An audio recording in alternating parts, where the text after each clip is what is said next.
ভারতে মেডিকেল ভর্তি পরীক্ষার প্রশ্নপত্র ফাঁস হওয়ার জেরে বিক্ষোভে ফেটে পড়েছে রাজধানী নয়াদিল্লি। শনিবার প্রধান বিরোধী দল কংগ্রেসের ছাত্র সংগঠন এনএসইউআই এর সদস্যরা রাস্তায় নেমে তীব্র প্রতিবাদ জানান। ব্যারিকেডে চড়ে বিক্ষোভ করার পাশাপাশি প্রশ্ন ফাঁসের দায়ে জাতীয় পরীক্ষা সংস্থা এনটিএ নিষিদ্ধের দাবিতে স্লোগান দেন তারা। দাবি তোলেন শিক্ষামন্ত্রীর পদত্যাগের দাবি।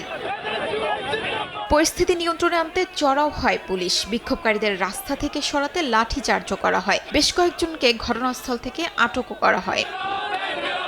এদিকে প্রশ্ন ফাঁসের এই মহা কেলেঙ্কারির তদন্তে বড় সাফল্যের দাবি করেছে ভারতের কেন্দ্রীয় তদন্তকারী সংস্থা সিবিআই। ঘটনার মূল হোতা হিসেবে পুনের রসায়নের এক অধ্যাপক পিবি কুলকার্নিকে গ্রেফতার করা হয়েছে। এনটিএর পরীক্ষার প্রক্রিয়ার সাথে যুক্ত থাকার সুবাদে প্রশ্নপত্রে প্রবেশাধিকার ছিল তার। সেই সুযোগে পরীক্ষার আগেই নিজের প্রাইভেট ব্যাচের শিক্ষার্থীদের খাতায় হুবহু প্রশ্ন ও উত্তর লিখে দেন তিনি, যা মূল প্রশ্নপত্রের সাথে হুবহু মিলে গেছে।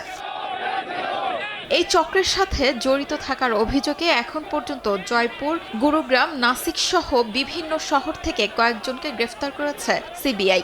দেশজুড়ে একাধিক স্থানে অভিযান চালিয়ে বিপুল পরিমাণ গুরুত্বপূর্ণ নথিপত্র এবং ইলেকট্রনিক ডিভাইস জব্দ করেছে বিশেষ তদন্ত দল। দেশজুড়ে প্রায় 23 লাখ শিক্ষার্থীর ভবিষ্যৎ সংকটে পড়া এই পরীক্ষার প্রশ্ন ফাঁসের মুখে গত মঙ্গলবার পরীক্ষাটি বাতিল করতে বাধ্য হয় কর্তৃপক্ষ।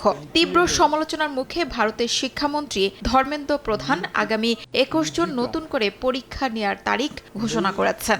परीक्षा की तिथि घोषणा किया है। শিউলি রোজা, সময় সংবাদ। 21 जून को